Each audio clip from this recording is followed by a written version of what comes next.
उत्तर प्रदेश के मेरठ में आकांक्षा गौतम और शावेज राणा की शादी के विरोध में हिंदूवादी संगठनों ने महापंचायत बुला ली। आकांक्षा और शावेज की शादी मेरठ के मवाना रोड पर मौजूद पैराडाइज बैंक्वेट हॉल में होनी थी, लेकिन इस शादी का विरोध कर रहे हिंदूवादी संगठनों से जुड़े लोगों ने इसी बैंक्वेट हॉल में महापंचायत बुला ली और यह अपील की कि पूरे प्रदेश से अलग अलग हिंदूवादी संगठनों से जुड़े लोग मेरठ के मवाना रोड पर मौजूद पैराडाइज बैंक्वेट हॉल पर इकट्ठा हों। महापंचायत के ऐलान को देखते हुए पुलिस अलर्ट मोड में आ गई। किसी तरह का बवाल न हो, इसके लिए पुलिस प्रशासन ने बैंक्वेट हॉल के बाहर पहरा बढ़ा दिया। मेरठ के पैराडाइज बैंक्वेट हॉल के बाहर इस वक्त भारी पुलिस बल की मौजूदगी है, क्योंकि इस बैंक्वेट हॉल में यहाँ पर एक दिन पहले आह्वान किया गया था कि हिंदू महापंचायत यहाँ पर होगी। दरअसल मेरठ में आकांक्षा और साहिल की शादी को लेकर विवाद हुआ था। इसी बैंक्वेट हॉल के बाहर आपको भारी पुलिस बल यहाँ पर दिखाई देगा। आकांक्षा गौतम और शावेज राणा की शादी का विरोध कर रहे हिंदूवादी संगठनों से जुड़े कुछ लोग दोपहर होते होते उस बैंक्वेट हॉल के बाहर इकट्ठा हो गए। उन्होंने इस शादी के पीछे धर्मांतरण की साजिश का दावा किया। बैंक्वेट हॉल के बाहर विरोध के लिए पहुंचे हिंदूवादी संगठनों के एक नेता की पुलिस वालों से बहस हो गई। सर अभी वो एक बार पहुंच जाए, हम 3 बजे यहाँ से निकल जाएंगे। 3 बजे तक का ही हमारा 15 मिनट 20 मिनट का ही रहेगा, नहीं रहेगा सर। नहीं, मैं आपसे अनुरोध कर रहा हूँ, आप तुम यहाँ से निकले, हम लोग काम देंगे। पुलिस अधिकारियों ने विरोध के लिए पहुंचे हिंदूवादी संगठन के नेता को वहां से चले जाने के लिए कह दिया, लेकिन वो काफी देर तक वहीं अड़े रहे और बैंक्वेट हॉल पर महापंचायत करने की जिद करते रहे। हालांकि थोड़ी देर बाद पुलिस वालों ने उन्हें हिरासत में ले लिया और गाड़ी में बैठाकर थाने पहुंचा दिया। इस महापंचायत को लेकर मेरठ से गाजियाबाद तक पुलिस प्रशासन पूरी तरह चौकन्ना नजर आया और हिंदूवादी संगठनों से जुड़े नेताओं और कार्यकर्ताओं पर निगरानी बढ़ा दी गई।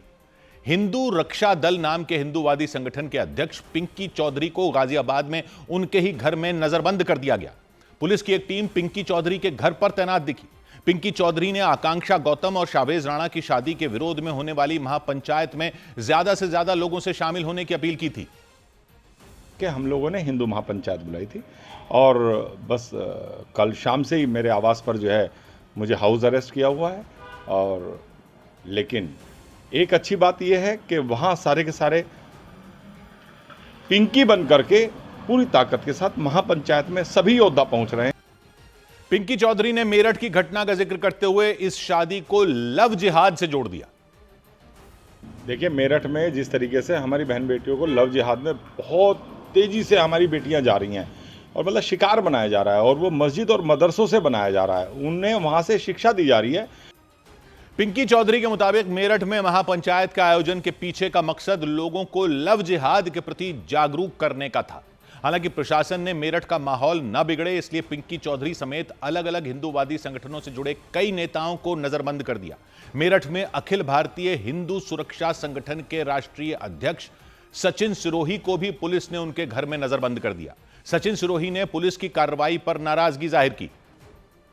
क्या हमें आपकी सरकार में, हिंदुओं की सरकार में, क्या एक हिंदू बहन बेटियों के लिए, लव जिहाद में फंसने वाली बच्चियों के लिए, क्या उन्हें बचाने के लिए क्या हम हिंदू एकजुट होकर एक जगह बैठकर क्या हम सलाह मशवरा भी नहीं कर सकते? हम इतना भी नहीं कर सकते कि अपनी बच्चियों को कैसे बचाएं?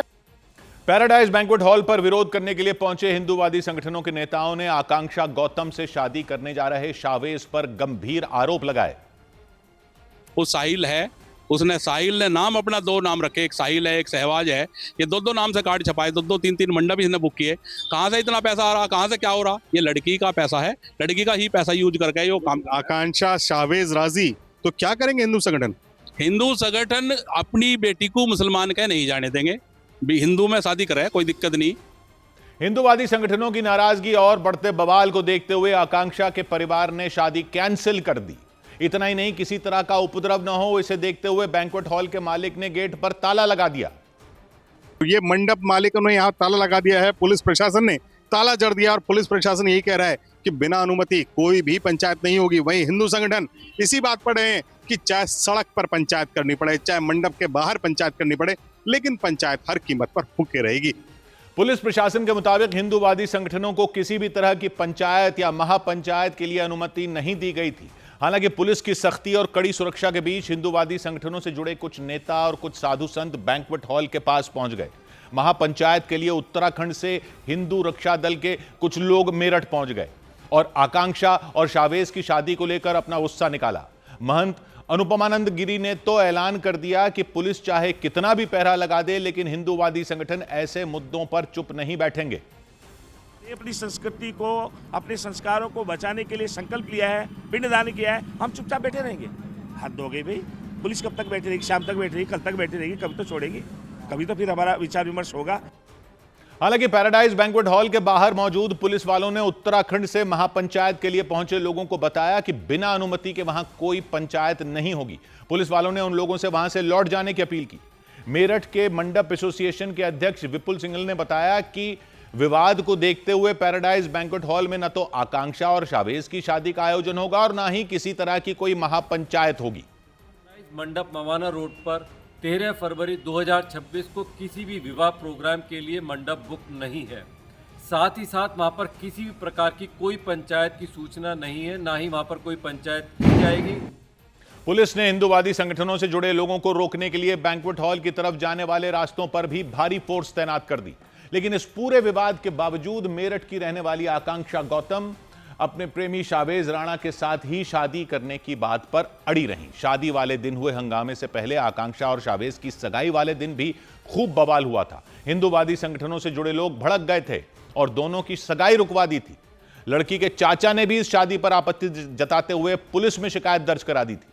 हिंदूवादी संगठनों से जुड़े लोगों ने आकांक्षा और शावेज की शादी को लेकर छपवाए गए कार्ड का जिक्र करते हुए इसे लव जिहाद और प्रॉपर्टी हड़पने की नीयत से की जा रही शादी बताया था। 2 कार्ड, हिंदू कार्ड पे साहिल और मुस्लिम कार्ड पे जिसपे वलीमा होना है उस पे शावेज राणा। तो देखिए समाज जिहाद, और इसमें छोटी कनेक्टिविटी नहीं है। 10 करोड़ की 15 करोड़ की प्रॉपर्टी है लड़की की। हुआ यह कि शावेज के घर वालों ने कार्ड पर लड़के का नाम शावेज राणा प्रिंट कराया था, जबकि आकांक्षा की तरफ से छपवाए गए कार्ड पर शावेज का नाम साहिल प्रिंट करवाया गया था। यानी नाम बदल दिया गया था, लेकिन साहिल नाम को लेकर विवाद खड़ा हो गया और हिंदूवादी संगठनों से जुड़े लोगों ने इसे धर्मांतरण और लव जिहाद की साजिश बताते हुए हंगामा खड़ा कर दिया। लड़की के चाचा ने भी दावा किया कि शावेज ने उनकी भतीजी का ब्रेन वॉश कर शादी के लिए उसे राजी कर लिया, जबकि आकांक्षा के मुताबिक वो शावेज से ही शादी करेंगी और चाचा की तरफ से दर्ज कराई गई एफआईआर के खिलाफ पूरी कानूनी लड़ाई लड़ेंगी। इस मामले में नया मोड़ तब आ गया जब आकांक्षा गौतम ने इस बात का दावा कर दिया कि वो हिंदू धर्म को नहीं बौद्ध धर्म को मानती हैं अब, और उसी के रीति रिवाज के तहत मुस्लिम समुदाय के शावेज से शादी करने वाली थी। आकांक्षा ने यह भी दावा किया कि वो अपने परिवार की मर्जी से शादी कर रही हैं, उन पर किसी तरह का कोई दबाव नहीं। अफवाहें उड़ा दी हैं कि वो उसने मेरे से नाम छुपा के दोस्ती की, ऐसा कुछ भी नहीं है। उसका नाम मेरी मदर ने चेंज किया था क्योंकि शादी बौद्ध धर्म के हिसाब से होने वाली थी, लेकिन लोगों ने इसको धर्मांतरण से जोड़ के और लव जिहाद का नाम बना के जबरदस्ती की अफवाह उड़ा, जबकि ऐसा कुछ भी नहीं है। दलित समुदाय से ताल्लुक रखने वाली आकांक्षा गौतम एक प्राइवेट बैंक में काम करती हैं। उनके पिता भी LIC में अधिकारी थे। रिटायरमेंट के बाद उन्होंने मेरठ की एक पॉश हाउसिंग सोसाइटी में घर बनवाया था, लेकिन साल 2023 में उनकी हार्ट अटैक से मौत हो गई थी। शावेज राणा का घर भी मेरठ में आकांक्षा के मोहल्ले में ही है। शावेज मेरठ में ही एक प्राइवेट हॉस्पिटल में मैनेजर के पद पर तैनात है। उनके पिता का निधन भी करीब 10 साल पहले हो गया था, लेकिन दोनों परिवारों के बीच काफी लंबे समय से जान पहचान थी। आकांक्षा के मुताबिक वो और शावेज करीब 6 साल से एक दूसरे से प्यार करते हैं। बच्चों की खुशी के लिए दोनों परिवारों ने आकांक्षा और शावेज की शादी करने का फैसला लिया, ऐसा बताया गया, और उसकी तैयारियों में दोनों परिवार जुट गए। लेकिन शादी के लिए छपवाए गए 2 अलग अलग कार्ड की वजह से विवाद शुरू हो गया। हालांकि आकांक्षा और शावेज के परिवारों के मुताबिक शादी के लिए उनकी तरफ से पूरी कानूनी प्रक्रिया अपनाई गई।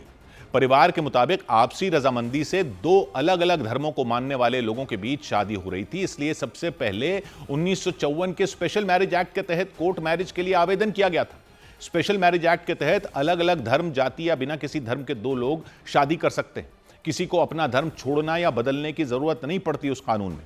यह शादी पूरी तरह सरकारी तरीके से होती है और शादी के दौरान किसी तरह की धार्मिक रस्म नहीं की जाती। आकांक्षा और शावेज के परिवार के मुताबिक किसी भी तरह के विवाद से बचने के लिए उन्होंने भी शादी के लिए इसी प्रक्रिया का पालन किया था, और आकांक्षा और शावेज ने अपने अपने दस्तावेज जैसे आधार कार्ड, दोनों के अविवाहित होने का प्रमाण पत्र और पते का प्रमाण पत्र 3 महीने पहले ही ADM ऑफिस में जमा करवा दिए थे। मेरठ में ADM सिटी के ऑफिस में आवेदन देने के बाद दोनों ने शादी की डेट फाइनल कर ली थी। आकांक्षा के मुताबिक जनवरी में ADM ऑफिस से यह जानकारी दी गई थी कि पुलिस की लोकल इंटेलिजेंस यूनिट ने भी शादी को मंजूरी दे दी, यानी शादी के लिए सरकार की तरफ से उन्हें अनुमति मिल गई थी। लेकिन हिंदूवादी संगठनों और लड़की के चाचा ने इस शादी को लेकर विवाद शुरू कर दिया। आकांक्षा के चाचा ने तो परिवार के बौद्ध धर्म अपनाने के दावों पर ही सवाल उठा दिया। वो बौद्ध धर्म कब माने, कब बनी है बौद्ध धर्म? वो जब हमारा भाई बौद्ध धर्म नहीं था, अब चाचा बौद्ध धर्म नहीं है, वो कैसे बन गए बौद्ध धर्म? हाँ, ये तो वो कवारा पीछे से बैठा हुआ उसका यार हो। लड़की के चाचा की तरह अखिल भारतीय हिंदू सुरक्षा संगठन ने भी आकांक्षा के बौद्ध धर्म अपनाने की बात को झूठा बताया और दावा किया कि लड़की के परिवार ने कभी बौद्ध धर्म अपनाया ही नहीं।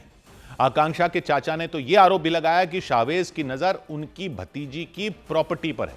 हालांकि आकांक्षा ने उल्टा चाचा पर ही प्रॉपर्टी हड़पने के लिए साजिश रचने का आरोप लगा दिया। तो मेरे चाचों को लेकर तो मेरा यही कहना है सर, उनको तो सिर्फ प्रॉपर्टी से मतलब है मेरी, उनको इस बात से मतलब नहीं है मैं किससे शादी कर रही हूँ, क्या कर रही हूँ। पता नहीं सर वो लोग किस चीज़ के दबाव में आकर ऐसा बोल रहे हैं, मेरे को नहीं पता। आकांक्षा की मां के मुताबिक उनकी बेटी की शादी के खिलाफ बेवजह विवाद खड़ा किया गया। उनके मुताबिक वो शाहवेज को लंबे वक्त से जानती हैं। शाहवेज के घर का नाम साहिल है और यही नाम उन्होंने कार्ड पर छपवाया था। विवाद के बीच आकांक्षा ने साफ कर दिया कि अगर वो शादी करेंगी तो सिर्फ और सिर्फ शाहवेज से करेंगी। और इस सब के बीच उत्तर प्रदेश के बागपत में योग साधना आश्रम चलाने वाले स्वामी यशवीर महाराज ने मुस्लिम समुदाय को लेकर एक विवादास्पद बयान दे दिया। मुजफ्फरनगर के रहने वाले ये वही यशवीर महाराज हैं जिन्होंने कांवड़ यात्रा के दौरान खाने पीने की दुकानों पर नेम प्लेट लगाने का अभियान शुरू किया था ताकि दुकानदारों की धार्मिक पहचान का पता चल सके। लेकिन इस बार उन्होंने ऐसा विवादास्पद बयान दे दिया कि उस पर हंगामा खड़ा हो गया। बागपत में विराट हिंदू सम्मेलन नाम के एक सम्मेलन का आयोजन किया गया था और उसी सम्मेलन में स्वामी यशवीर महाराज ने मुस्लिम समुदाय की तरफ इशारा करते हुए विवादास्पद बयान दे दिया। 25-30 उनकी ले आई है, 25-30 उनकी आ जाएगी, 2-3 दूर होंगे। किसी की भी फिर हिम्मत लव जिहाद में हिंदू समाज की बेटी की तरफ को आंख उठाने की नहीं होगी। और तो और उन्होंने हिंदू समुदाय के लोगों से उन लड़कियों को वापस लाने की अपील की जिन्होंने मुस्लिम समुदाय के लोगों से शादी कर रखी है। जो भी हिंदू समाज की बेटी किसी कारण से बहक करके उधर चली गई तो एकदम सड़कों पर आइए, संघर्ष करिए और अपनी उस बेटी के लिए संघर्ष करते रहिए जब तक वो लड़की वापस नहीं आई। अपने भाषण के दौरान स्वामी यशवीर महाराज ने AIMIM के अध्यक्ष असदुद्दीन ओवैसी पर भी अपनी भड़ास निकाली। 100 बात की एक बात यह कि ये जो यशवीर महाराज जैसे लोग कह रहे हैं कि दूसरे समुदाय की लड़कियां ले आओ, तो हमारे समुदाय की लड़कियों से रिश्ता करने की हिम्मत नहीं होगी किसी की। इन पर कानून क्या कहेगा वो तो अलग सवाल है, लेकिन ये जो सोच है ये समुदाय वाली सोच नहीं है जैसा दिख रहा है। और इस तरह की सोच वाले दोनों तरफ हैं, कोई एक तरफ नहीं है कि उनकी लड़कियां ले आइए तो वो हमारी लड़कियां नहीं ले जाएंगे। यानी आप मानते हो लड़कियों को सामान, संपत्ति, कोई टीवी फ्रिज है क्या कि उनका उठा लाओ, हमारा कैसे ले गए? मतलब लड़के अगर दूसरे समुदाय से रिश्ता बना लें तो कोई दिक्कत नहीं है आपको। उसमें नहीं कहोगे कि लड़कों को बरगरा कर ले गए, उनको कह रहे हो ले आओ। उसमें नहीं कहोगे कि अपने लड़कों को बचा कर रखो। यानी बात दूसरे धर्म के लोगों से रिश्ता करने की थी ही नहीं, बस लड़कियां नहीं जानी चाहिए आपकी। लड़के भले ही कर लें, और लड़के करेंगे तो दूसरे वाले अपनी लड़कियों को बचाएं जाकर। यानी दोनों तरफ के लोगों के लिए लड़कियां सामान हैं, संपत्ति हैं, प्रॉपर्टी। 100 बात की एक बात। इधर यूपी के फिरोजाबाद में एक मकान का लिंटल गिरने से हाहाकार मच गया। उत्तर प्रदेश के फिरोजाबाद में एक मकान का लिंटल गिर गया। अमरदीप कॉलेज के पीछे ककरऊ मोहल्ले में मौजूद उस मकान की दूसरी मंजिल पर लिंटल डालने का काम चल रहा था, लेकिन तभी हादसा हो गया। मलबे में कई मजदूर दब गए। घायल मजदूरों को तुरंत ट्रॉमा सेंटर भेजा गया। राजस्थान के भीलवाड़ा में शराब समझकर जहरीला पदार्थ पीने से 3 महिलाओं समेत 4 लोगों की मौत हो गई। पुलिस के मुताबिक चारों लोग एक शादी समारोह में काम करने के बाद घर लौट रहे थे और उसी दौरान रास्ते में उन्होंने शराब समझकर वो जहरीला पदार्थ पी लिया था। उत्तर प्रदेश के वाराणसी में चलती ट्रेनों से सामान छीनने वाले एक गैंग के 2 सदस्यों को गिरफ्तार कर लिया गया। दोनों आरोपी एक चलती ट्रेन में चोरी करके भाग रहे थे, तभी पुलिस ने उन्हें दबोच लिया। उनके पास से सोने के कई जेवर और 50,000 रुपए कैश बरामद किए गए। हरियाणा के अंबाला में एक तेज रफ्तार कार से एक लड़की को कुचलने के आरोपी पुलिस वाले को जमानत मिल गई। 24 साल की वो लड़की एक ई रिक्शा पर अपने भाई के साथ जा रही थी। आरोप है कि नशे में धुत पुलिस वाले ने अपनी कार से ई रिक्शा को जोरदार टक्कर मार दी और भागने की कोशिश में उस लड़की को कार से रौंद दिया था और इस घटना के बाद निकिता बजाज नाम की उस लड़की को अस्पताल ले जाया गया, लेकिन डॉक्टरों ने बताया कि उसकी मौत अस्पताल पहुंचने से पहले ही हो गई थी। इसके बाद तो निकिता के परिवार वाले बुरी तरह भड़क गए। उन्होंने अस्पताल के अंदर ही पुलिस की मौजूदगी में हंगामा कर दिया।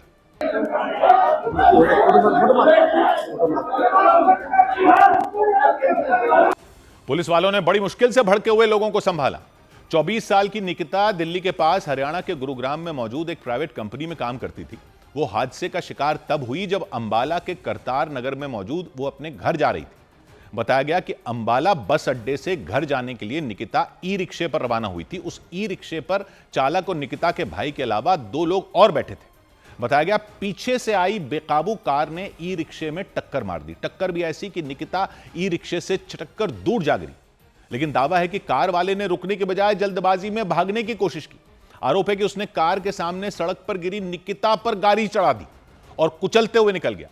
लेकिन कुछ दूर जाने के बाद वो कार डिवाइडर से टकराकर वहीं रुक गई और इसके बाद आसपास मौजूद लोगों ने कार के ड्राइवर को पकड़ लिया। यह घटना अंबाला के पड़ाव थाना क्षेत्र में हुई और जिस ई रिक्शे को कार ने टक्कर मारी थी उसके चालक ने बताया कि जो व्यक्ति कार चला रहे थे वो पुलिस की वर्दी में थे।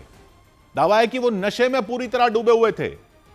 चला भी नहीं जा रहा है, उसने ब्रेक पता नहीं कैसे लगाई कैसे नहीं लगाई, लड़की को मारने के मतलब कि कार चढ़ाने के बाद ब्रेक लगी है। आरोपी पुलिसकर्मी को लोगों ने पकड़कर पुलिस के हवाले कर दिया था। हेड कांस्टेबल के पद पर तैनात उस पुलिसकर्मी का नाम अमित कुमार बताया गया। हादसे के बाद एफआईआर दर्ज की गई। आरोपी पुलिसकर्मी को मेडिकल जांच के लिए अस्पताल ले जाया गया। वहां उनसे सवाल जवाब किए गए तो वो अजीबोगरीब बर्ताव करते दिखे थे। पंगा जो भी हुआ था मैं रुक गया था किसी के लिए, वहीं पे मेरी गाड़ी की चक्की पहुंच गई। अच्छा, किसी रुके थे आप? रुके क्यों थे आप? मेरे साथ एक्सीडेंट किया गया हैं? एक्सीडेंट किया गया मेरे साथ। मैंने कोई गलत काम नहीं किया, मैंने अपनी गाड़ी रोकी इसलिए कि इसका बचाव करूं। वो मेरे हस्तक्षेप कर लगे, मेरी गाड़ी भी जब्ती लगी। पूछताछ के दौरान वो पुलिसकर्मी ठीक से बोल भी नहीं पा रहे थे। उनकी जबान लगातार लड़खड़ाती नजर आई। उनसे जब पूछा गया कि उनकी गाड़ी पर निशान कैसे आए तो उन्होंने साफ कह दिया कि इसकी जानकारी उन्हें नहीं है। जो गाड़ी पे स्क्रैच है आपकी, वो बता मेरी गाड़ी में क्या है? जो गाड़ी पे स्क्रैच है गाड़ी के अंदर मेरा सामान पड़ा है, तौलिया है, अच्छा ब्रश है, पेस्ट है। नहीं, जो गाड़ी पे स्क्रैच है आपकी वो देख लो, गाड़ी देख लो, गाड़ी चेक करो। हाँ, स्क्रैच है उस पे गाड़ी पे, देख लो, देख ली ना, देख के बता रहे हैं आपको। हाँ, आरोपी पुलिसकर्मी के हाव भाव देखकर लोग हैरत में पड़ गए।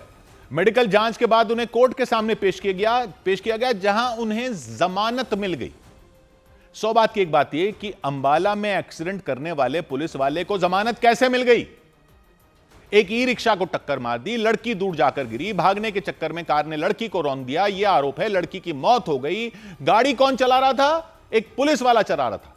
आरोप है कि वो नशे में था और जो दिखा उसमें भी नशे में लगे वो पुलिसकर्मी। नशे में गाड़ी चलाने का आरोप, लड़की की मौत हो गई, एक्सीडेंट करके भागने की कोशिश करने का आरोप है और जमानत मिल गई। पब्लिक कैसे नहीं मानेगी कि पुलिस ने केस ही ऐसा बनाया होगा कि जमानत मिल जाए अपने भाई को। और बाकी जो केस होते रहते हैं देश भर में नशे में कार चलाकर रौंदने के, उनमें कैसे कैसे बयान देते रहते हैं पुलिस वाले प्रेस कॉन्फ्रेंस कर करके। कहते हैं सख्त से सख्त सजा दिलवाएंगे। दिलवाओ यहां तो माने कि हां पुलिस हो। एक तो अभी थार गाड़ी वालों को कुछ कह रहे थे ना कुछ दिन पहले, ये तो पुलिस वाला था। अब दिखाओ ना अपनी पुलिसगिरी। अगर किसी और ने किसी पुलिस वाले को मार दिया होता नशे में गाड़ी चलाकर तो ऐसा केस बनाते कि जमानत लेकर वो निकल जाता। उस पर डाल देते आप हत्या का केस। अगर पुलिस हो तो यह आदमी वर्दी पहनकर कैसे घूम रहा है अगर यह नशे में गाड़ी चला रहा था तो? अगर यह आरोप सही है तो या तो इसकी उतारो या अपनी उतार दो। 100 बात की एक बात। इधर सीबीआई ने पटना में नीट छात्रा के रेप और मौत मामले से जुड़े सबूत और वीडियो की जांच की। सीबीआई ने बिहार की राजधानी पटना में नीट छात्रा के रेप और मौत के मामले की जांच तेज कर दी। पुलिस की टीम पटना में सीबीआई ऑफिस पहुंची और केस डायरी, सीसीटीवी वीडियो, अब तक की जांच रिपोर्ट और केस से जुड़े सभी दस्तावेज सीबीआई को सौंप दिए। दिल्ली के लाल किला धमाका मामले में एनआईए की जांच पूरी करने की समय सीमा 45 दिन के लिए बढ़ा दी गई। हालांकि मामले की जांच कर रही एनआईए ने पटियाला हाउस कोर्ट से 90 दिन की मांग की थी। इसके साथ ही अदालत ने गिरफ्तार हुए 7 आरोपियों की न्यायिक हिरासत की अवधि 13 मार्च तक बढ़ा दी।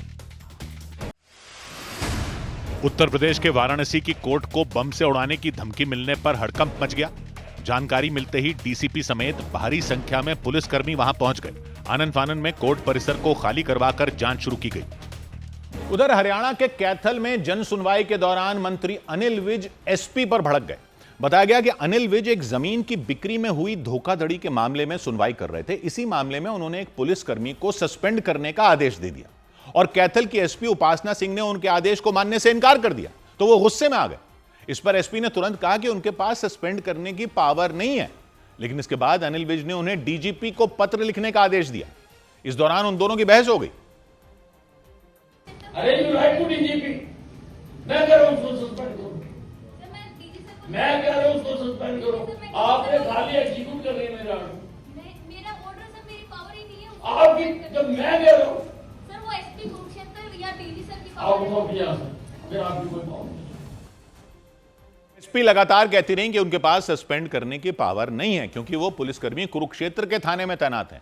अनिल विज भी उस पुलिसकर्मी को सस्पेंड करने की जिद पर अड़े रहे। इतना ही नहीं, उन्होंने गुस्से में एसपी को उस बैठक से चले जाने को कह दिया। हालांकि उन दोनों के बीच बैठी महिला ने बहस रोकते हुए मंत्री अनिल विज को एसपी की बात समझने की कोशिश की। इस दौरान अनिल विज ने एसपी को उनके आदेश का पालन करने की हिदायत दी। सस्पेंड करो, बाकी जिसने भी करना है वो करें। हाँ, मेरा ऑर्डर सारे हरियाणा में चलता है। काफी देर तक हुई बहस के बाद एसपी ने डीजीपी को पत्र लिखने का भरोसा दिया, तब जाकर मामला शांत हुआ। इधर उत्तर प्रदेश के महोबा का एक चौंका देने वाला मामला सामने आया। वहां एक सरकारी स्कूल में पढ़ने वाले बच्चों को पीने के लिए पानी में मिला दूध दिया गया और वो दूध मिड डे मील योजना के तहत स्कूल के सभी छात्रों में बांटा गया। हैरान कर देने वाला मामला महोबा की सदर तहसील के ढिकवाहा गांव में मौजूद सरकारी स्कूल का रहा। वहां मिड डे मील में बच्चों को दूध भी दिया गया, लेकिन जो दूध बच्चों के बीच बांटा गया उसे पहले पानी से भरी एक बाल्टी में मिलाया गया। यानी दूध में पानी नहीं बल्कि पानी में दूध की मिलावट की गई। स्कूल में रसोई का काम देखने वाली कर्मचारी जमीन पर बैठी नजर आई। उन्होंने 2 थैलियों में लाए गए दूध को पानी की बाल्टी में पलट दिया। बाल्टी में 5 लीटर के आसपास पानी दिखाई दिया, उसमें 2 लीटर दूध डाला गया। इसके बाद उस कर्मचारी ने एक बर्तन को बाल्टी में डालकर पानी और दूध को अच्छी तरह मिला दिया और यह काम कोई चोरी छिपे नहीं बल्कि कई लोगों के सामने किया गया। यही नहीं, जब पानी में दूध मिलाया जा रहा था तब उस स्कूल की प्रधानाचार्य भी वहीं मौजूद थी। वो पूरे वाकये का वीडियो बनाती नजर आई। पानी में दूध मिलाए जाने के बाद उसे बच्चों को पीने के लिए दे दिया गया, लेकिन दावा है कि वहां ऐसा पहली बार नहीं हुआ बल्कि अक्सर बच्चों को मिड डे मील में खराब खाना और पानी जैसा पतला दूध दिया जाता है।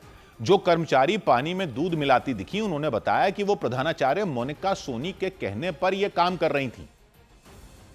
ये जो वीडियो वायरल हुआ है, आप पानी में दूध डाल रही हैं पैकेट फाड़ के, तो क्या वो सही है? नहीं सही है, दीदी ने कही थी सुधार। किस दीदी ने कहा था? मोनिका दीदी। उस स्कूल में पढ़ने वाले बच्चों के परिजनों ने भी प्रधानाचार्य पर गंभीर आरोप लगाए और दावा किया कि वो बच्चों की पढ़ाई लिखाई पर बिल्कुल भी ध्यान नहीं देती। इस सबके बीच प्रधानाचार्य मोनिका सोनी का एक वीडियो सामने आया। उसमें दिखा कि वो पढ़ाई के दौरान ही क्लासरूम में सो रही थी, जबकि आसपास कई बच्चे भी नजर आए। महोबा के ढिकवाहा गांव में मौजूद स्कूल की प्रधानाचार्य मोनिका सोनी कुर्सी पर बैठकर झपकी मारती दिखी। आरोप है कि वो बच्चों को पढ़ाने के दौरान भी कई बार सो जाती हैं। यही नहीं, कुछ बच्चों ने तो यहां तक दावा किया कि मोनिका सोनी स्कूल में उनसे अपना सिर भी दबवाती हैं। मैम बाल खिंचवाती हैं। बाल खिंचवाती हैं मैम? जुएं भी निकलवाती हैं। और क्या समस्या होती है? मुंह भी दबवाती हैं, सर भी दबवाती हैं। इस मामले की जानकारी महोबा के बेसिक शिक्षा अधिकारी को लगी तो उन्होंने कड़ी कार्रवाई की बात कही।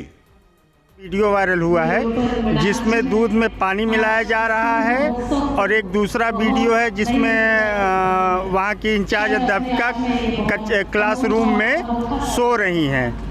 तो ये किसी भी दशा में स्वीकार्य नहीं है, इस पे कठोर कार्रवाई की जाएगी।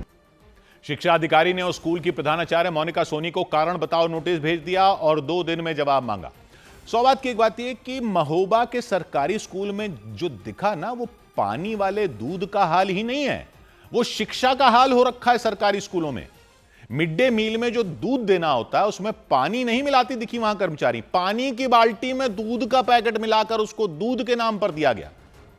ऐसी ही शिक्षा चल रही है। शिक्षा में भी दूध में पानी नहीं है, वाकई पानी में दूध है। दूध का पैसा कहां जाता है वो तो सवाल है ही, लेकिन असली सवाल तो यह है ना कि क्या पढ़ाई हो रही है ऐसे स्कूलों में। बच्चे इल्जाम लगा रहे हैं कि प्रधानाचार्य सो जाती हैं पढ़ाने के नाम पर, दिखा भी ऐसा। वो कह रहे हैं जुएं निकलवाती हैं, सर दबवाती हैं। क्यों नहीं गरीब से गरीब आदमी भी कोशिश करेगा कि बच्चों को प्राइवेट स्कूल के नाम पर जो दड़बे चल रहे हैं गांव कस्बों में उनमें पढ़ाऊं बजाय सरकारी स्कूलों के। अभी देखो चुनाव आएंगे तो ये सरकारी स्कूल वाले वेतन बढ़ाने के नाम पर प्रदर्शन करने आ जाएंगे, तो उनके जो साथी ये सब कर रहे हैं स्कूलों में, उनके लिए कहे ना कि इनका वेतन काट कर दूसरों को दे दो। सरकारी नौकरी लग गई तो जाकर सो जाओ क्लास में, सर दबवा लो, जुएं निकलवा लो, पानी में दूध दे दो पब्लिक के बच्चों को। अधिकारियों के बच्चों के लिए कंपल्सरी करो ये सरकारी नौकरी, कि कंपल्सरी करो कि ये सरकारी नौकरी तभी मिलेगी जब तुम्हारे बच्चे भी इन्हीं स्कूलों में पढ़ेंगे। तब देखो कैसे होता है दूध का दूध और पानी का पानी। 100 बात की एक बात। उधर शराबबंदी वाले राज्य बिहार में यूपी से लाई गई शराब की बड़ी खेप बरामद कर ली गई। शराबबंदी वाले राज्य बिहार के गया में पुलिस ने ट्रक के कंटेनर में छिपाकर रखी गई शराब की कई पेटियों को बरामद करने का दावा किया। बताया गया कि करीब 1200 लीटर शराब उत्तर प्रदेश से लाई जा रही थी। पुलिस ने ट्रक ड्राइवर समेत 2 लोगों को गिरफ्तार कर लिया। वैलेंटाइंस डे से पहले हिंदू रक्षा दल नाम के संगठन के प्रमुख पिंकी चौधरी ने अपने कार्यकर्ताओं से विशेष निगरानी रखने की अपील की।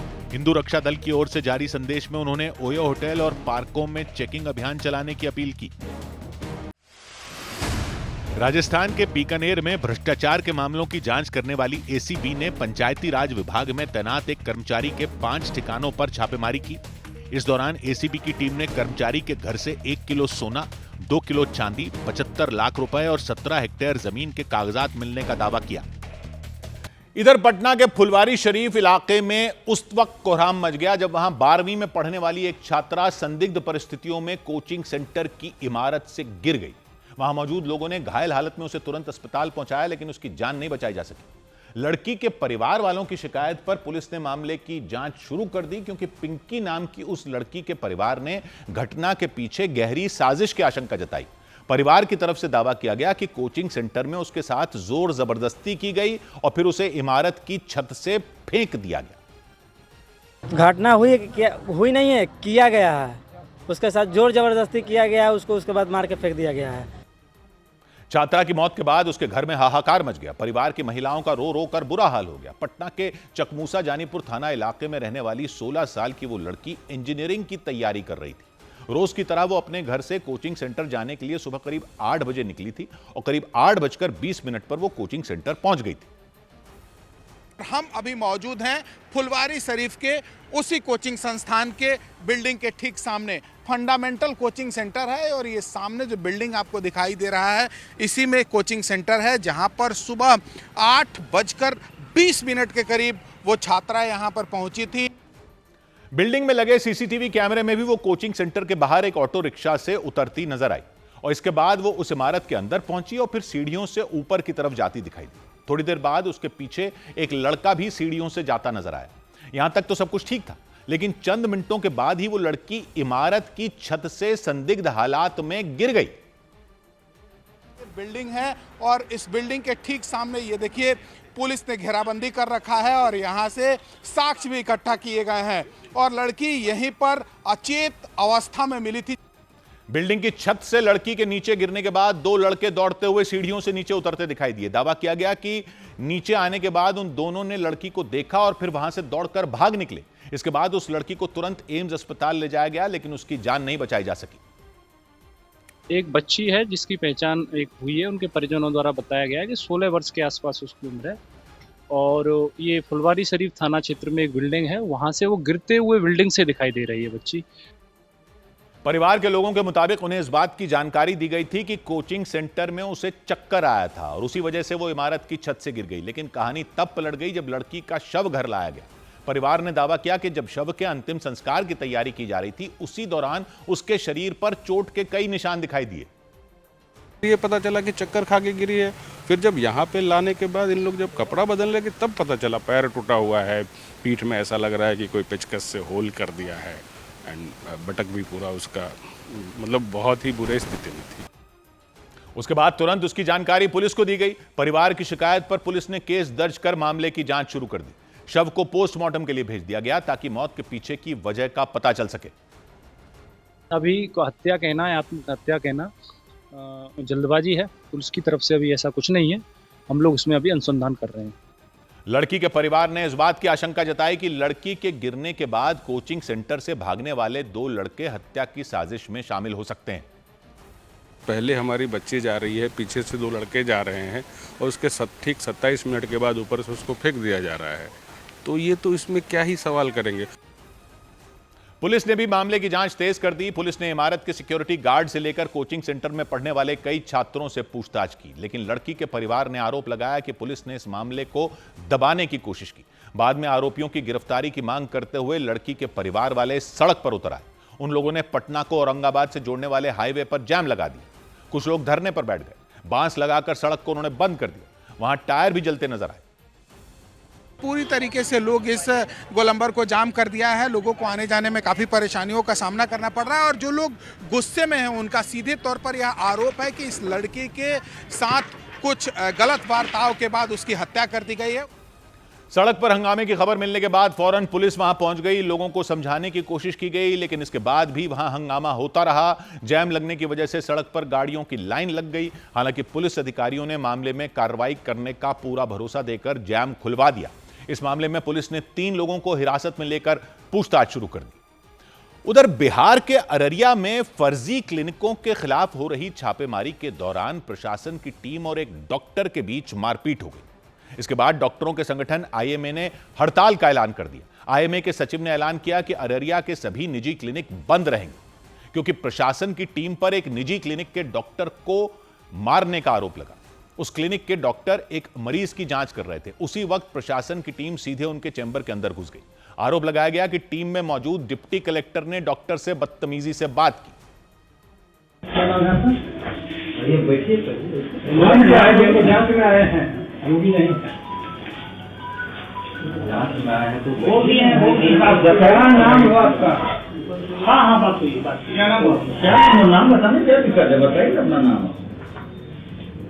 क्यों बात कर रहे हैं? बैठिए ना, आराम से बैठिए, हम बात कर रहे हैं। डॉक्टर और डिप्टी कलेक्टर के बीच शुरू हुई मामूली बहस बढ़ती चली गई। आरोप लगाया गया, इसके बाद गुस्से में आकर डिप्टी कलेक्टर ने डॉक्टर पर हाथ उठा दिया। इस पर डॉक्टर को भी गुस्सा आ गया। आप अगर डॉक्टर है तो आप तो डॉक्टर के जैसा बात करिएगा ना भाई। हम डॉक्टर नहीं है। नहीं है क्या है? परिचय दीजिए, हमसे बात करिए। हम झोला छाप नहीं है। हम लोग जांच करने आए हैं। क्या चीज जांच करने? हॉस्पिटल कहाँ से? जिला से। जिला से। तो बैठिए, आराम से बात करिए। बताओ नहीं हमको। सुनिए ना, फालतू चीज नहीं। आप कैमरा में आप और दोनों ने एक दूसरे पर चिल्लाना शुरू कर दिया। तभी अचानक डिप्टी कलेक्टर ने डॉक्टर को थप्पड़ जड़ दिया। इसके बाद जवाब में डॉक्टर ने भी उन पर हमला कर दिया। इसके बाद तो डॉक्टर का चैम्बर जंग के मैदान में बदल गया। दोनों ने एक दूसरे पर लात घूंसे चलाने शुरू कर दिए।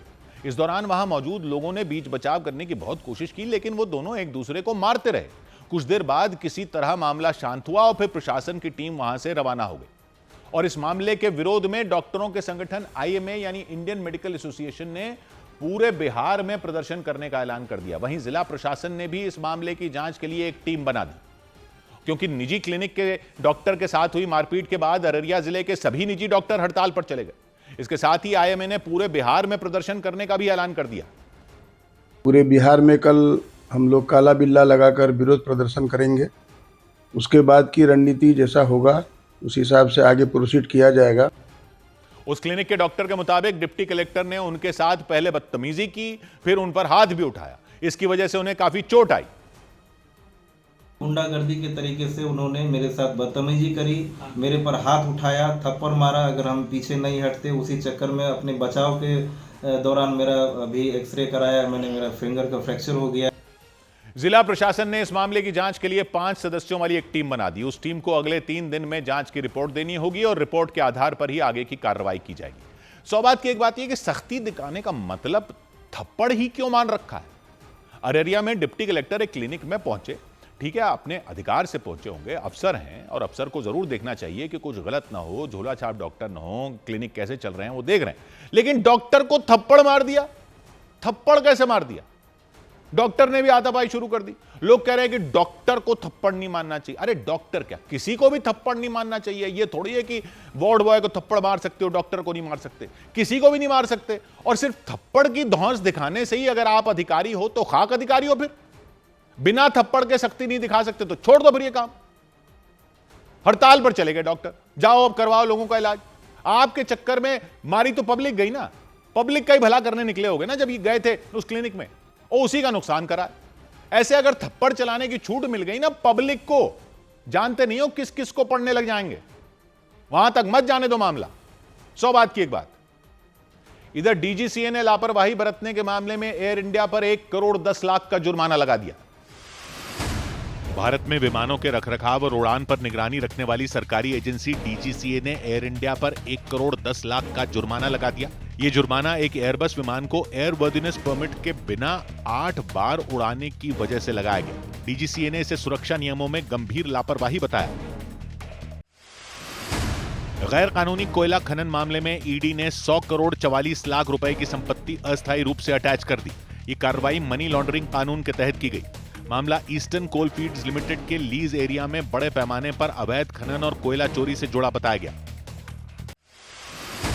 पंजाब के पूर्व मुख्यमंत्री कैप्टन अमरिंदर सिंह और उनके बेटे रणिंदर सिंह को फेमा मामले में समन्स भेजे जाने के बीच जालंधर ईडी दफ्तर में प्रशासनिक बदलाव हो गया। ईडी के एडिशनल डायरेक्टर रवि तिवारी का तबादला चेन्नई जोन 2 में कर दिया गया। उनकी जगह दिनेश पचौरी को जालंधर कार्यालय की जिम्मेदारी सौंप दी गई।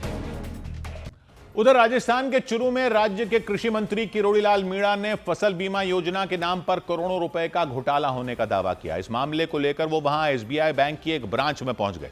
बताया गया कि फसल बीमा के नाम पर हो रही गड़बड़ी की शिकायत मिलने पर उन्होंने बीमा लेने वाले किसानों की जांच करवाई और उस जांच में कई किसानों के नाम पर जमीन ही ना होने का पता लगते ही वो एसबीआई बैंक पहुंच गए और उन्होंने कर्मचारियों से फसल बीमा लेने वाले हर किसान के बारे में पूछताछ की। 71 लोग हैं इस ब्रांच में अकेली में, जिनका 9 करोड़ रुपए बनता है। प्रत्येक किसान का करीबन 12 लाख का क्लेम इनकी जेब में जाने वाला है, उसको रुकवाने के लिए आया। किरोड़ीलाल मीणा ने उस बैंक में किसानों के नाम से खोले गए कई फर्जी खाते होने का दावा करते हुए बैंक के मैनेजर से उनके दस्तावेज मांगे। उन्होंने आरोप लगाया कि जिन लोगों का फसल बीमा किया गया वो असल में किसान है ही नहीं। उन्होंने उन किसानों के नाम की लिस्ट दिखाते हुए दावा किया कि उन्होंने उन खेतों की भी जांच करवाई जिनके नाम से उन किसानों का प्रीमियम काटा गया था। जहाँ खेत गए वहाँ खेतों में वो उन किसान के नाम ही नहीं है, न वो रकबा नंबर है, न खसरा नंबर है, न वो गांव है। किरोड़ीलाल मीणा ने दावा किया कि सही दस्तावेज नहीं होने की वजह से बैंक के मैनेजर से उनसे समय मांगा। इस दौरान उन्होंने उस बैंक के अलावा भी कई बैंकों में सरकारी योजना के नाम पर फर्जीवाड़ा किए जाने का दावा किया। कृषि मंत्री ने सरकारी योजना के नाम पर पूरे राज्य में करीब 1150 करोड़ के घोटाले का दावा किया। साथ ही जांच के बाद आरोपियों के खिलाफ कार्रवाई करने की चेतावनी दी। उधर T20 विश्व कप में जिम्बाब्वे ने ऑस्ट्रेलिया को 23 रन से हरा दिया। T20 वर्ल्ड कप में जिम्बाब्वे ने ऑस्ट्रेलिया को 23 रन से हराकर पहला उलटफेर कर दिया। पहले बल्लेबाजी करते हुए जिम्बाब्वे ने 20 ओवर में 2 विकेट खोकर 169 रन बनाए। जवाब में ऑस्ट्रेलिया की पूरी टीम 146 रन पर आउट हो गई। 19 साल पहले 2007 में भी T20 वर्ल्ड कप में जिम्बाब्वे ने ऑस्ट्रेलिया को हराया था। राजस्थान रॉयल्स टीम ने आईपीएल के इस सीजन के लिए ऑलराउंडर रियान पराग को टीम का अगला कप्तान बना दिया। यह फैसला संजू सैमसन के चेन्नई सुपर किंग्स में चले जाने के बाद लिया गया। 24 साल के रियान पराग पिछले 7 सीजन से राजस्थान रॉयल्स का हिस्सा रहे हैं। आईटी सेक्टर में जारी तेज बिकवाली का असर शेयर बाजार पर दिखा। सेंसेक्स 1048 अंक गिर गया तो निफ्टी भी लुढ़ककर 25,471 पर आ गया। इसकी वजह से निवेशकों के करीब 7 लाख करोड़ रुपए डूब गए।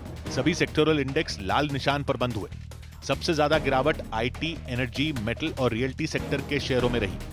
उधर कई फिल्मी सितारों के बाद यूपी पुलिस के एएसपी अनुज चौधरी ने भी एक्टर राजपाल यादव की मदद के लिए हाथ बढ़ा दिया। उन्होंने जेल में बंद राजपाल यादव को 51,000 रुपए देने का ऐलान किया। इससे पहले सलमान खान, अजय देवगन, सोनू सूद जैसे कई फिल्मी सितारों ने राजपाल यादव की आर्थिक मदद करने का ऐलान किया था। और इसके बाद राजपाल यादव की एक्टिंग से प्रभावित उत्तर प्रदेश के फिरोजाबाद के एएसपी अनुज चौधरी ने भी उनकी मदद की। मैंने उनकी कई फिल्में देखी हैं जिसमें मुझे उनसे अच्छा कलाकार कोई नहीं लगा, और इस कठिन समय में मैं अपनी तरफ से उनको सहयोग के रूप में 51,000 रुपये अपने सैलरी अकाउंट से देना चाहता हूँ। राजपाल यादव दिल्ली की तिहाड़ जेल में बंद हैं। उन्होंने 9 करोड़ रुपए के चेक बाउंस, 5 करोड़ का लिया था, उसके चेक बाउंस हुए थे तो 9 करोड़ हो गया देना है जो, उसके चेक बाउंस होने के मामले में सरेंडर किया था। सरेंडर करने से पहले उन्होंने बयान दिया था कि न तो उनके पास लौटाने के लिए पैसे हैं, न ही दोस्त हैं, वो एकदम अकेले हैं। और उनके इसी बयान के बाद फिल्म इंडस्ट्री की कई हस्तियों ने उनकी आर्थिक मदद करने का ऐलान किया था। इसके बाद एक रोज पहले राजपाल यादव की जमानत याचिका पर सुनवाई हुई, लेकिन दिल्ली हाईकोर्ट ने उन्हें जमानत देने से इनकार कर दिया और सख्त रुख अपनाते हुए राजपाल यादव से कहा कि उन्हें 25 से 30 मौके दिए गए, लेकिन उन्होंने पैसे लौटाने का अपना वादा पूरा नहीं किया। कोर्ट के जज ने साफ कर दिया कि उन्हें राजपाल यादव से सहानुभूति हो सकती है, लेकिन कानून तो कानून है, इसलिए पैसे नहीं लौटाने पर उन्हें जेल जाना पड़ा। और इस दौरान जज ने राजपाल यादव के वक्त पर सरेंडर नहीं करने पर भी नाराजगी जताई। राजपाल यादव को 4 फरवरी को सरेंडर करना था, लेकिन उन्होंने ऐसा नहीं किया था। और जब कोर्ट ने दोबारा सख्त आदेश दिए तब जाकर राजपाल यादव ने 5 फरवरी को खुद को कानून के हवाले किया। इसके बाद उन्होंने दिल्ली हाईकोर्ट में जमानत याचिका दायर की। एक रोज पहले उस याचिका पर सुनवाई भी हुई और कोर्ट ने उन्हें जमानत देने से इनकार कर दिया। जानकारी के मुताबिक इसी महीने राजपाल यादव की बड़े भाई की बेटी की शादी होने वाली है और उन्होंने कोर्ट से उस शादी में शामिल होने की इजाजत मांगी थी, लेकिन उन्हें इसकी इजाजत नहीं मिली। हालांकि 15 फरवरी को दिल्ली हाईकोर्ट में उनकी जमानत याचिका पर दोबारा सुनवाई होगी। राजपाल यादव के वकील ने उम्मीद जताई कि उस दिन राजपाल यादव को जमानत मिल सकती है, लेकिन तब तक राजपाल यादव दिल्ली की तिहाड़ जेल नंबर 2 में ही रहेंगे। राजपाल यादव को छोटा राजन और नीरज भवाना जैसे अपराधियों के साथ रखा गया है। जानकारी के मुताबिक उन्हें जेल में कोई भी वीआईपी सुविधा नहीं मिल रही है और राजपाल यादव किसी आम कैदी की तरह ही जेल में रह रहे हैं। सूत्रों के मुताबिक उनकी दिनचर्या जेल के नियमों के हिसाब से ही चल रही है। सुबह ठीक बजे उन्हें बैरक से बाहर निकलने की अनुमति मिलती है। इसके बाद उन्हें चाय नाश्ता दिया जाता है। दिन भर जेल के नियमों के मुताबिक ही वो समय बिताते हैं और फिर शाम 6 बजे उन्हें रात का खाना दिया जाता है। बताया गया कि जेल के दूसरे कैदी उनसे मिलने और बात करने के लिए काफी उत्सुक रहते हैं, लेकिन सख्त सुरक्षा के मद्देनजर किसी को भी उनके पास आने जाने नहीं दिया जाता। राजपाल यादव 5 फरवरी से तिहाड़ जेल में बंद है, क्योंकि साल 2010 में उन्होंने फिल्म अता पता लापता बनाने के लिए एक निजी कंपनी मुरली प्रोजेक्ट्स प्राइवेट लिमिटेड से 5 करोड़ रुपए लिए थे। हालांकि राजपाल यादव के वकील के मुताबिक उस कंपनी ने इन्वेस्टमेंट के तौर पर राजपाल यादव की फिल्म में पैसे लगाए थे। इस मूवी में उन्होंने इन्वेस्टमेंट करी थी, जो इन्वेस्टमेंट पर्पस से जो पैसे उन्होंने 5 करोड़ लगाए थे, उन्होंने कभी इसको देने से मना नहीं किया है। दूसरी तरफ मुरली प्रोजेक्ट प्राइवेट लिमिटेड के वकील ने बताया कि फिल्म के लिए पैसे लेते वक्त राजपाल यादव ने 1.5 करोड़ के 7 चेक दिए थे और वो सभी चेक बाउंस हो गए। उन्होंने 7 चेक दिए थे 1.5 करोड़ के। हर चेक में उनको 3 महीने की सज़ा, साथ में 1 करोड़ 35 लाख रुपए का जुर्माना लगा। उस जुर्माने को उन्होंने पे नहीं किया। उनके मुताबिक राजपाल यादव ने कोर्ट में कई बार भरोसा दिया था कि वो जल्द ही पूरे पैसे लौटा देंगे, लेकिन उन्होंने ऐसा नहीं किया। इसकी वजह से कर्ज लिए हुए पैसों पर ब्याज जुड़ता चला गया। जस्टिस स्वर्ण कांता शर्मा मैम की कोर्ट में रिपीटेडली अंडरटेकिंग्स दी कि मैं पैसा दूंगा। इस दौरान 75 लाख रुपए जमा भी कराए, लेकिन अल्टीमेटली जब 2 तारीख को उन्होंने पैसा जमा नहीं कराया तो कोर्ट ने 2 दिन का टाइम दिया उनको सरेंडर करने का। साल 2010 में राजपाल यादव ने जो 5 करोड़ रुपए का कर्ज लिया था वो बढ़कर 9 करोड़ रुपए हो गया, जिसके बाद राजपाल यादव के लिए इतनी बड़ी रकम चुकाना मुश्किल हो गया और उन्होंने सरेंडर कर दिया। इधर धोखाधड़ी के आरोप में गिरफ्तार फिल्म निर्माता विक्रम भट्ट को सुप्रीम कोर्ट से जमानत मिल गई।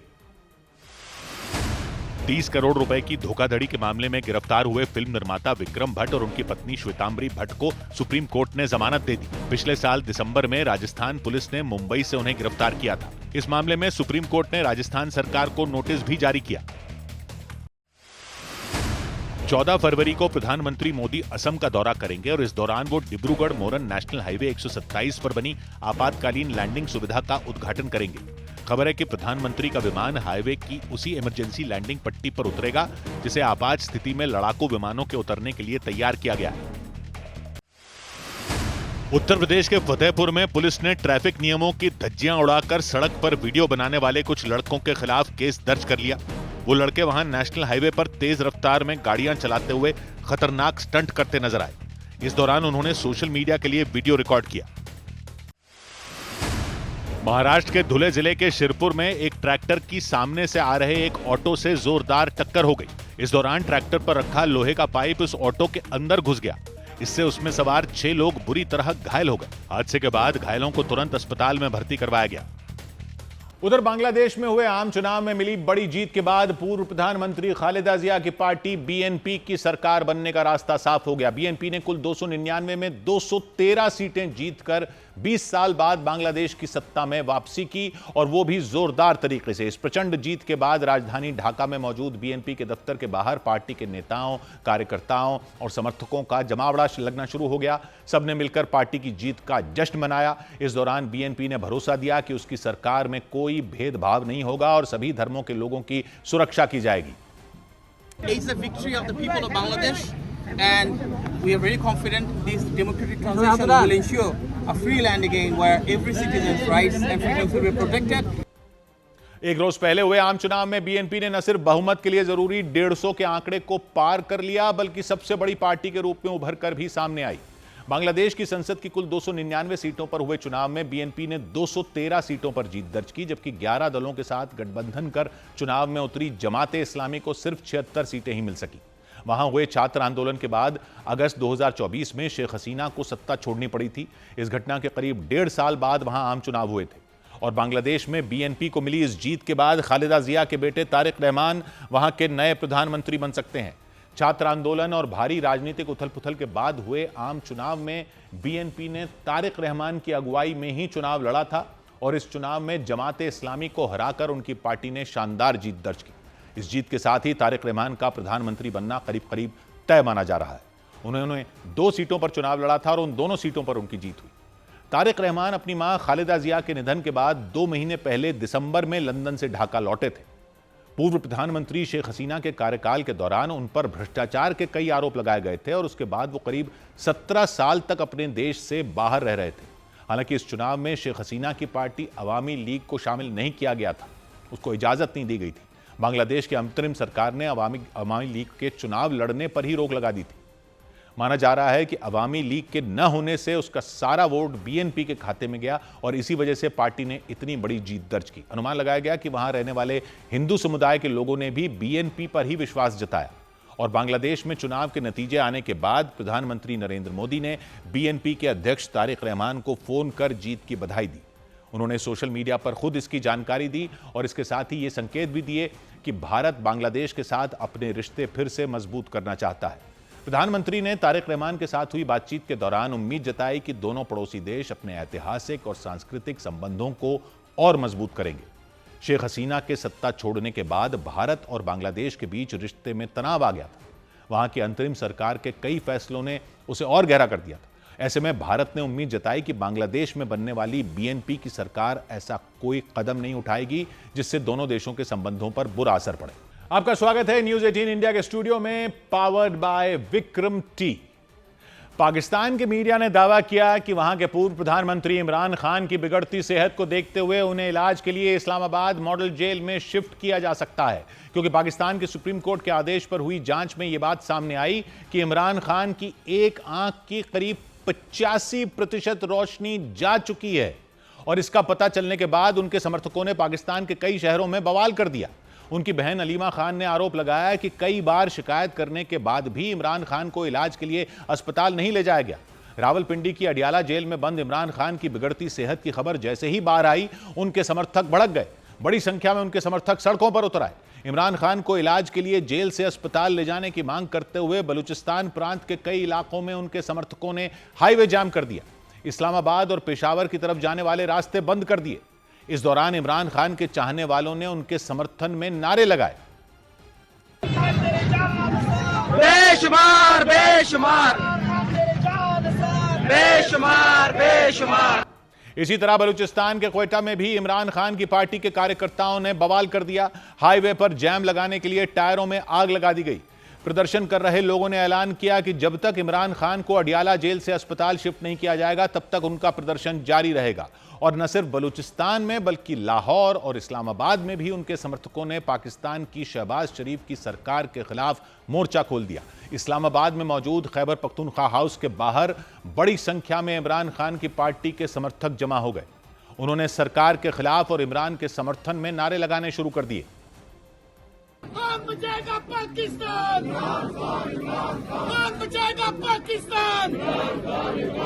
कौन बचाएगा पाकिस्तान? इसी तरह पाकिस्तान के लाहौर में इमरान खान को जेल से अस्पताल शिफ्ट करने की मांग करते हुए वकील सड़कों पर उतर आए।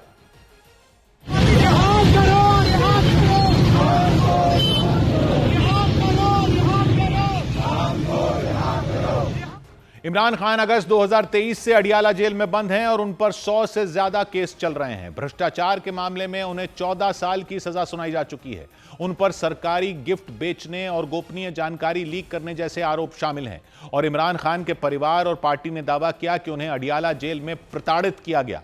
इमरान खान की बहन अलीमा खान के मुताबिक अक्टूबर 2025 तक उनकी आंखें ठीक थीं, लेकिन बाद में उनकी दाईं आंख की रोशनी अचानक चली गई।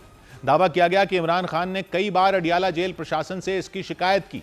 आरोप है कि इसके बाद भी उनका इलाज नहीं करवाया गया। बाद में इमरान खान की पार्टी ने पाकिस्तान की सुप्रीम कोर्ट का दरवाजा खटखटाया। सुप्रीम कोर्ट के आदेश पर इमरान खान की आंखों की जांच की गई। जांच रिपोर्ट में इस बात का दावा किया गया कि इमरान खान की दाईं आंख में खून का थक्का जम गया था और उसकी वजह से उनकी दाईं आंख की रोशनी 85% तक चली गई। हालांकि पाकिस्तानी मीडिया ने दावा किया कि इमरान खान का इलाज कराने के लिए पाकिस्तान सरकार उन्हें अडियाला जेल से इस्लामाबाद मॉडल जेल में शिफ्ट कर सकती है।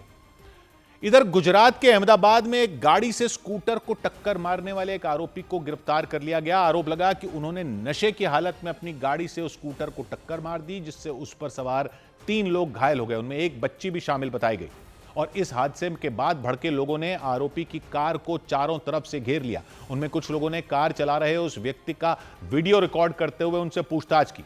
इस दौरान उनकी कार की आगे वाली सीट पर शराब की बोतल नजर आई। इसके अलावा शीशे के एक ग्लास में भी शराब रखी दिखी। कितना दारू पिए? कहाँ दारू पिए हैं? तो ये सब क्या है तुम्हारे पास? ये सब क्या है तुम्हारे पास? घर पे जाएंगे, घर पे। ये घर पे पार्टी चालू गाड़ी पे तुम दारू पीते हो? चालू गाड़ी पे तू दारू ही पी रहा था भाई, तेरी आँख दिख रही है। नहीं, ये आँख यहाँ पे मारा है, तेरे मुँह से आवाज आ रही है। गुजरात में शराबबंदी है और घटना अहमदाबाद के नरोदा इलाके में हुई। उस व्यक्ति पर आरोप लगा कि उन्होंने न सिर्फ चलती गाड़ी में शराब पी, बल्कि स्कूटर को टक्कर मारने के बाद वहां से भागने की कोशिश भी की। हालांकि वहां मौजूद लोगों ने उनका पीछा करके उन्हें पकड़ लिया और आरोप यह भी लगे कि उन्होंने हादसे के दौरान उनकी कार का वीडियो रिकॉर्ड करने वाले व्यक्ति को भी कुचलने की कोशिश की। इसलिए लोगों ने उनकी कार को घेर लिया और उन्हें पुलिस के हवाले करने की चेतावनी दी। एक बच्चा है लड़की और एक उसका बाप है, उसके खून निकल जा रहा है। तो दांत टूटी जो दांत गलती से नहीं लग गई, आप दारू पिए हो। अरे भले मैं गलती ऐसे नहीं करता यार, मैं ऐसे करता हूं। अरे पुलिस केस करने का कर दो भैया, कोई दिक्कत नहीं। मैं उनके बच्चों का दवाई का सब कुछ जिम्मेदारी मेरी है। हालांकि वो व्यक्ति लगातार सभी आरोपों से इनकार करते रहे। इस दौरान उन्होंने शराब पीकर गाड़ी चलाने की बात से भी साफ इनकार कर दिया। थोड़ी देर में पुलिस भी वहां पहुंच गई, लेकिन भड़के लोगों के डर से वो व्यक्ति अपनी कार से बाहर निकलने को तैयार ही नहीं हुए। इंस्पेक्टर भेजो, नहीं तो मैं फिर नहीं जाऊंगा। आप वकील साहब हो, पब्लिक को मानना हो हमारे अंदर भेजो। 2 मिनट इंस्पेक्टर भेजो अंदर। ये लोग बिना मतलब मेरे को मार रहे हैं। इस बीच पुलिस ने उन्हें सुरक्षित बाहर निकालकर हिरासत में ले लिया। साथ ही उनके खिलाफ शिकायत दर्ज कर मामले की जांच शुरू कर दी गई। उधर देहरादून में जिम से लौट रहे एक व्यक्ति की गोली मारकर हत्या किए जाने से सनसनी मच गई। उत्तराखंड की राजधानी देहरादून में जिम से लौट रहे विक्रम शर्मा नाम के एक व्यक्ति की गोली मारकर हत्या कर दी गई। ये घटना राजपुर रोड पर सिल्वर सिटी के पास हुई। इस घटना के बाद पुलिस ने शहर में नाकेबंदी कर दी और हमलावरों की तलाश में जुट गई।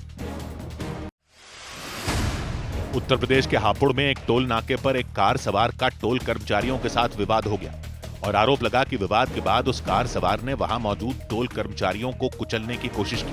ये घटना गढ़ कोतवाली क्षेत्र में एक टोल प्लाजा पर हुई। भारतीय वायुसेना और थाईलैंड की रॉयल थाई एयरफोर्स ने 3 दिन तक संयुक्त हवाई युद्धाभ्यास किया। सेना के मुताबिक इस युद्धाभ्यास को दोनों देशों के बीच सैन्य सहयोग और तालमेल बढ़ाने के उद्देश्य से किया गया। इस दौरान भारतीय सुखोई 30 MKI और थाईलैंड के लड़ाकू विमानों ने एयर कॉम्बैट ट्रेनिंग की। सौ बात की एक बात यह कि ताइवान के राष्ट्रपति ने दुनिया को साफ साफ शब्दों में चेतावनी दे दी है कि जाग जाओ, चीन 6 युद्ध लड़ने की तैयारी कर रहा है। कौन से 6 युद्धों की बात हो रही है? 6 देशों पर हमला करेगा चीन, ये और कोई नहीं। ताइवान के राष्ट्रपति बोल रहे हैं। हालांकि वो 6 युद्धों की खुद तो बात नहीं बोल रहे हैं, लेकिन वो इशारा कर रहे हैं कि एक थ्योरी थी 6 युद्धों की, उसकी तरफ। उन्होंने चीन का आगे का पूरा प्लान बताकर दुनिया को आगाह किया है कि यह मत सोचना कि चीन सिर्फ ताइवान वापस लेने के लिए कमर कस रहा है। यह उन्होंने कहा है कि चीन सिर्फ ताइवान वापस लेने के लिए कमर नहीं कस रहा, चीन वो सब जगह लेने की तैयारी कर रहा है जो उसके हिसाब से उसके नक्शे में पहले थी। कभी चीन 6 युद्ध लड़ेगा। चीन सिर्फ ताइवान का युद्ध लड़ने की तैयारी में नहीं है। ताइवान के राष्ट्रपति का कहना है कि ताइवान पर अगर चीन को हमला करने दिया तो चीन यही नहीं रुकेगा, वो और युद्ध लड़ेगा। उसी प्लान पर शी जिनपिंग चल रहे हैं। दुनिया किसी गलतफहमी में न रहे। उनका कहना है कि चीन किसी का सगा नहीं है। यह ताइवान के राष्ट्रपति ने बोला है।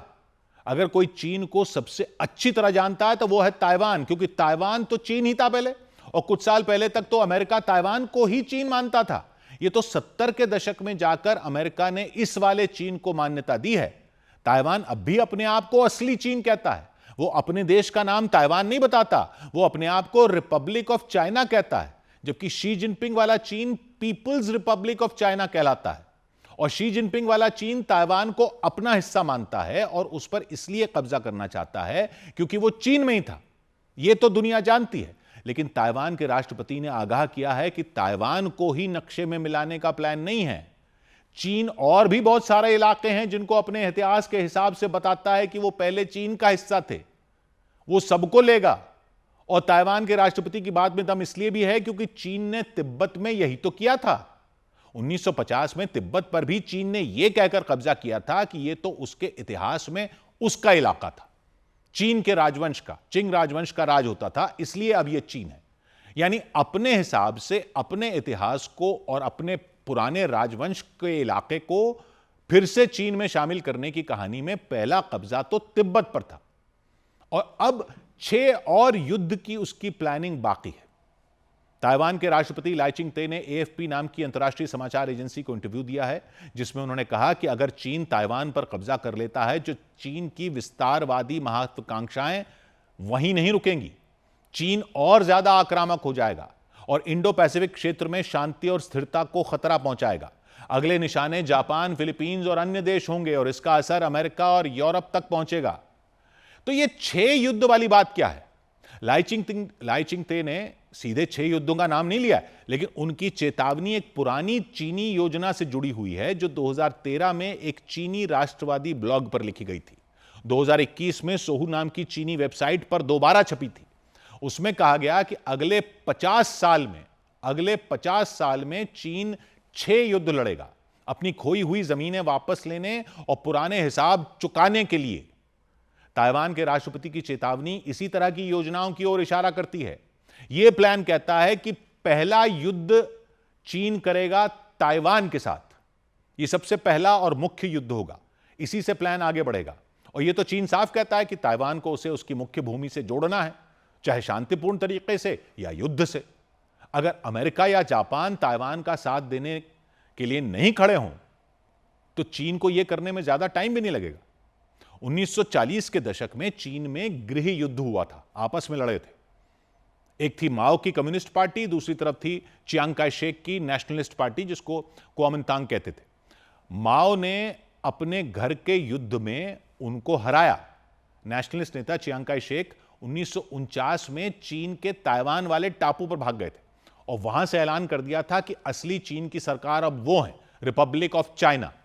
तब से ताइवान अलग है, लेकिन चीन ताइवान को आज भी अपना प्रांत मानता है, जबकि ताइवान एक अलग लोकतंत्र है। वहां के राष्ट्रपति लाई चिंग-ते कह रहे हैं कि अगर ताइवान पर चीन ने कब्जा कर लिया तो चीन रुकेगा नहीं।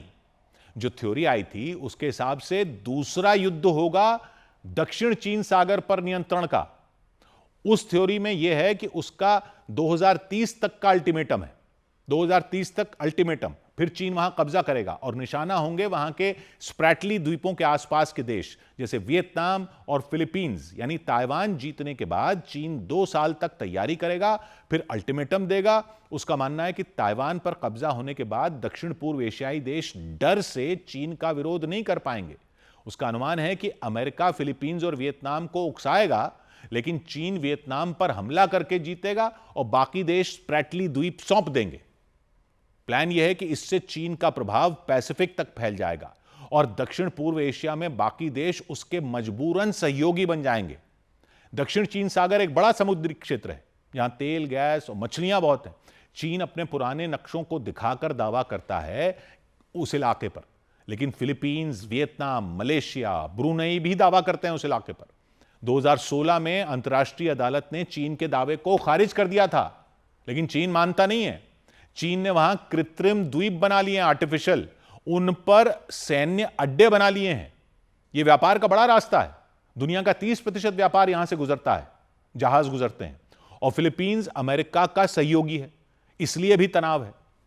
ताइवान के राष्ट्रपति लाई चिंग-ते ने फिलीपींस को अगला निशाना बताया है। 6 युद्धों वाली थ्योरी कहती है कि तीसरा युद्ध होगा दक्षिणी तिब्बत के लिए, यानी भारत का अरुणाचल प्रदेश, चीन उसे दक्षिणी तिब्बत कहता है। उस थ्योरी में यह अनुमान है कि 2035 से 40 के बीच में वो हो सकता है, और यह करने के लिए चीन भारत के अंदर अलगाववादियों का पर्दे के पीछे से समर्थन देने की रणनीति अपना सकता है। दूसरा रास्ता यह हो सकता है कि वो भारत पाकिस्तान को कश्मीर पर लड़वाएगा और मौका देखकर 2 मोर्चों पर हमला करेगा। तिब्बत पर 1950 में चीन ने कब्जा किया था।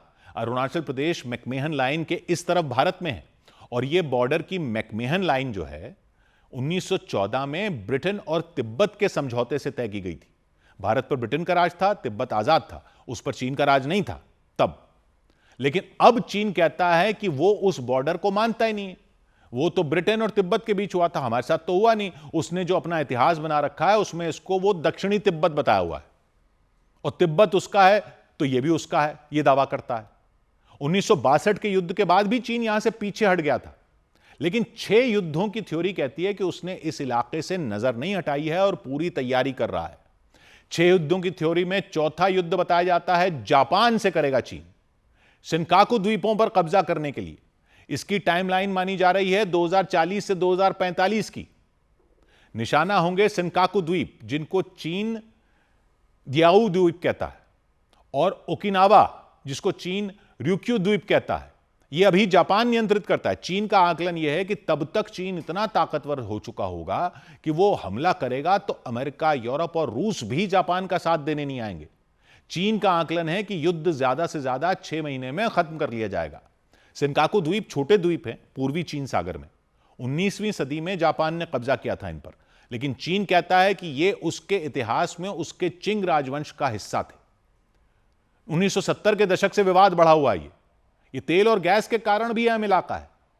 ताइवान के राष्ट्रपति लाई चिंग-ते ने जापान को अगला निशाना बताया है, और जो 6 युद्धों वाली थ्योरी है उसमें 5वां युद्ध बताया गया है बाहरी मंगोलिया की वापसी के लिए, जो चीन लड़ेगा 2045 से 2050 के बीच। एक तो चीन का इनर मंगोलिया है और दूसरा एक देश है मंगोलिया, उसमें निशाना होगा वो देश मंगोलिया। अनुमान है कि चीन पहले अल्टीमेटम देगा कि मंगोलिया उसका है, उसमें शामिल हो जाए, नहीं तो युद्ध करेगा, और 2045 तक चीन इतना शक्तिशाली होगा कि जीत जाएगा। मंगोलिया चिंग राजवंश का हिस्सा होता था। 1911 में वो आजाद हो गया। 1945 में वहां जनमत संग्रह हुआ था और आजादी के पक्ष में फैसला आया था, और फिर चीन ने भी इसको एक अलग देश की मान्यता दे दी थी। 1949 में इसको मान्य लिया था कि अलग देश है।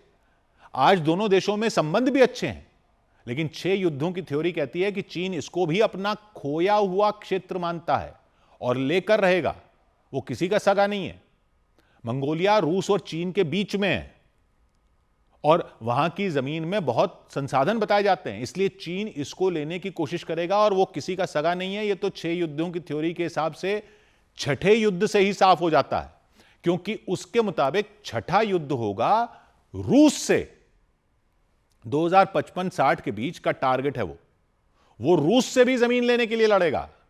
19वीं सदी में रूस ने 15 लाख स्क्वायर किलोमीटर चीन का हिस्सा लिया था, क्योंकि 19वीं सदी में चीन का चिंग राजवंश कमजोर पड़ गया था, और रूस ने संधियां करके उत्तर पूर्व और उत्तर पश्चिम एशिया के कई क्षेत्र अपने इलाके में ले लिए थे चीन से।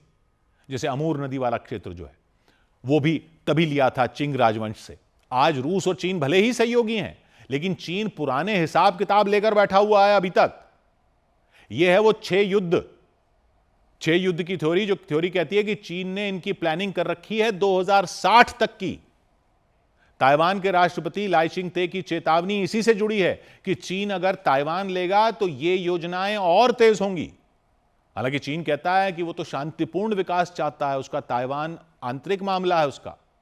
लेकिन ताइवान के राष्ट्रपति का कहना है कि दुनिया को सतर्क रहना चाहिए। चीन जो कहता है और जो करता है, जो कल कहता था आज कर रहा है, जो आज कह रहा है कल करेगा, सब पर नजर रखनी चाहिए दुनिया को। 100 बात की एक बात। उधर अमेरिका के साउथ कैरोलिना में एक यूनिवर्सिटी के हॉस्टल में फायरिंग होने से हड़कंप मच गया। अमेरिका के साउथ कैरोलिना की एक यूनिवर्सिटी के हॉस्टल में देर रात हुई फायरिंग से दहशत मच गई।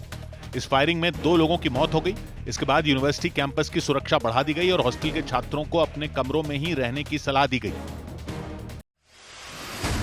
चीन में नए साल की छुट्टियों से पहले एक कंपनी ने अपने कर्मचारियों को बोनस में नोटों की गड्डियां दी। उन कर्मचारियों को नोटों की इतनी गड्डियां मिली कि वो हाथों में संभाल ही नहीं पाए। चीन में 17 फरवरी को नया साल मनाया जाएगा। इधर मध्य प्रदेश के रायसेन में हादसे के बाद भागने की कोशिश में एक तेज रफ्तार कार ने सड़क पर गिरे आदमी को बुरी तरह कुचल दिया। बताया गया कि वो व्यक्ति एक फैक्ट्री में मजदूरी करते थे और हादसे के वक्त वो काम पर जा रहे थे। तभी उस तेज रफ्तार कार ने उन्हें टक्कर मार दी, जिससे उनकी मौत हो गई, क्योंकि वो तेज रफ्तार कार हाईवे से गुजर रहे एक ट्रक को ओवरटेक करने की कोशिश में डिवाइडर से टकरा गई। इस दौरान वहां से गुजर रहे वो व्यक्ति उसकी चपेट में आ गए। बेकाबू कार उन्हें अपने साथ घसीटती हुई चली गई और डिवाइडर से टकराने के बाद सड़क के बीचों बीच रुक गई। थोड़ी देर के लिए वहां धूल उड़ती दिखी। इस दौरान वो घायल व्यक्ति सड़क पर बेसुध पड़े रहे। डरा देने वाला यह हादसा रायसेन के सतलापुर इलाके में हुआ। हादसे के बाद कार चला रहे व्यक्ति ने भागने की कोशिश में कार पीछे की और सड़क पर गिरे उस घायल व्यक्ति को दोबारा कुचलते हुए वहां से फरार हो गए। इस घटना को देखकर लोगों के रोंगटे खड़े हो गए। घटना में वो व्यक्ति बुरी तरह घायल हो गए। अस्पताल ले जाने से पहले ही उनकी मौत हो गई। हालांकि बाद में पुलिस ने कार चला रहे व्यक्ति को गिरफ्तार कर लिया। इधर प्रधानमंत्री नरेंद्र मोदी ने दिल्ली में सेवा तीर्थ परिसर के साथ कर्तव्य भवन 1 और 2 का उद्घाटन किया। सेवा तीर्थ में प्रधानमंत्री कार्यालय, राष्ट्रीय सुरक्षा परिषद सचिवालय, कैबिनेट सचिवालय का दफ्तर होगा, जबकि कर्तव्य भवन 1 और 2 में रक्षा, वित्त, स्वास्थ्य, शिक्षा और कृषि समेत कई अहम मंत्रालय होंगे। सेवा तीर्थ परिसर का उद्घाटन करते हुए प्रधानमंत्री नरेंद्र मोदी ने नॉर्थ ब्लॉक और साउथ ब्लॉक इमारतों को ब्रिटिश साम्राज्य का प्रतीक बताया, जिन्होंने भारत को गुलामी की जंजीरों में कैद कर रखा था। आजादी के बाद साउथ ब्लॉक और नॉर्थ ब्लॉक जैसी इमारतों से देश के लिए अनेक अहम निर्णय हुए, नीतियां बनी। लेकिन ये भी सच है कि ये इमारतें ब्रिटिश साम्राज्य के प्रतीक के तौर पर बनाई गई थी।